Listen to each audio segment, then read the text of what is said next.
Avui us vull presentar una novel·la molt especial, La peculiar tristesa del pastís de llimona, d'M. Bender. El podeu trobar a l'editorial Empúries en català i a l'editorial Lumen en castellà.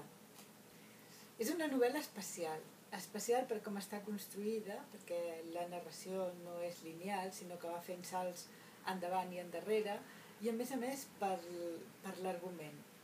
La Rose és una nena de 9 anys que tot d'una descobreix que a través del menjar pot saber què pensa, què sent, fins i tot com actua la gent que ha fet aquell menjar.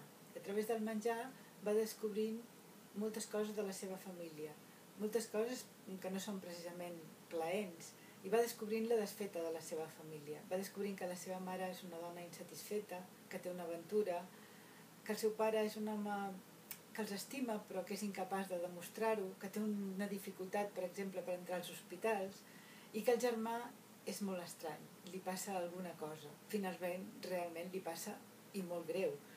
Per això no ho sabem fins al final i d'una manera molt subtil se'ns explica.